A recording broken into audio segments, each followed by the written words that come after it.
Hello, people. It's story time, and at the same time, let's prepare jollof rice, fried meat, and salad for dinner.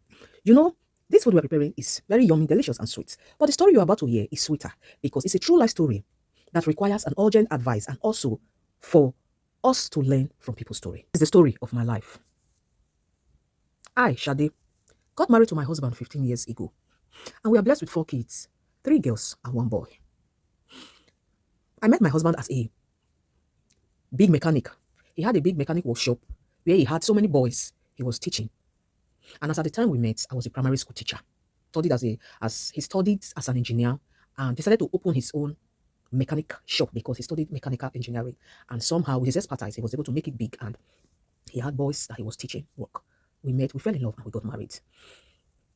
As the marriage went, we started having kids. And as I said earlier, we had 4 kids. But just 8 years into the marriage, after we've had our 4 kids, my husband's attitude suddenly changed towards me. I don't trade anything for my peace of mind. I let things go easily for my sanity. He stopped coming home. He started keeping late nights. And after 2 days, when he comes home, I will ask him, my husband, what happened? Why did you come home last night? Why did you even drop a message? And he will yell at me that it was work, work, work, and work. I allowed him to be, but I was just asking him, calmly, that what kind of work will keep you all through the night? He said, some customers came, this one, that one, he will give excuses. But I still had to let go, try to believe whatever he was saying, still for my peace of mind and for my sanity. Just one day while I was in the school, I received a phone call. Madam, come to the shop. Right about now, before now, I have been receiving news of his escapades with different girls, his womanizing nature and all that. But I am this type of woman that don't listen to side talk. On 1 or 2 occasions, I asked him about what I'm hearing, and he said, Madam, if you like be listening to gossip outside, allow just gossip you're hearing to destroy this marriage. I had to let go. As I said, I can't trade anything for my peace of mind and for my sanity. I let go. But just this day, I received a phone call. Madam, come. Come, your husband is with a girl in the shop right now. And I told the person, please let it be. I'm not interested in whatever he's doing. And when I got home that day, my husband didn't come home. I called, his phone was switched off, and I let it be. After 2 days, he came home. And I asked as a wife, what happened? Why didn't you come home? He then said, he has told me before that it's work, work, work.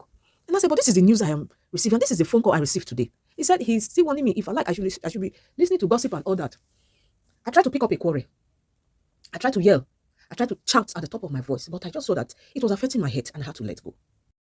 So this particular day, my senior son was given a scholarship. Was among the 5 children given scholarship in his school. Some NGOs came and they selected the first 5 best children in the school to give them scholarship. So my son was among the children they gave scholarship.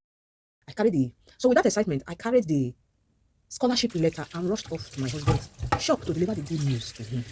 But immediately I got to the shop, I saw his boys. They started fidgeting and they were nervous. Oga, welcome, Oga, welcome. And I answered them.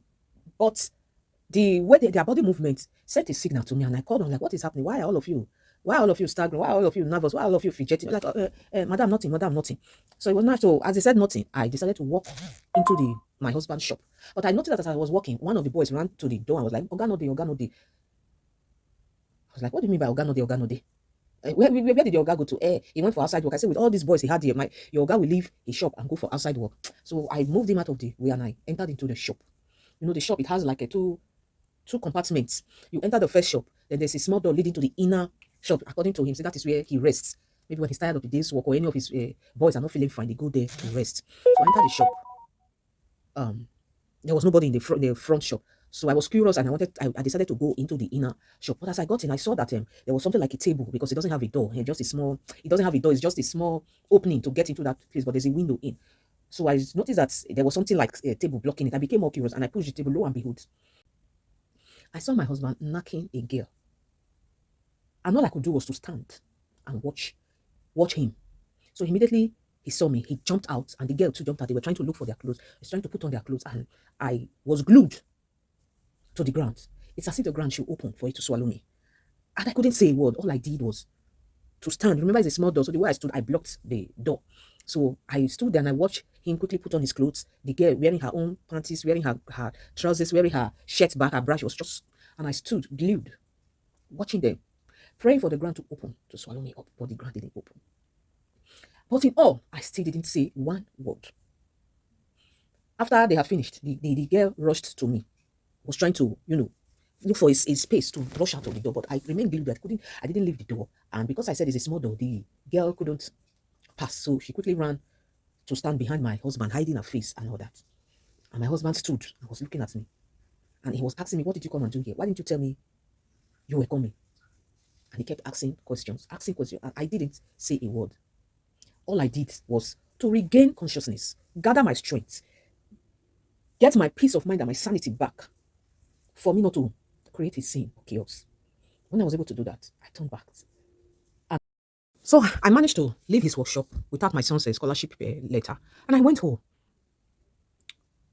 As I got home, I tried to brace up and get a hold of myself and try to let what I saw leave my head.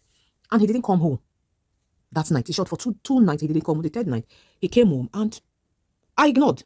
I still didn't say a word to him. I didn't accuse him of anything. I didn't create a scene. I just let the matter be. And he was so uncomfortable. He tried talking to me. Madam, he saw this paper on the ground. And when he read it, he saw that it was something that looked like scholarship.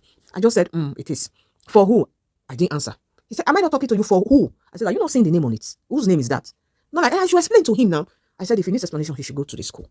And I kept my cool.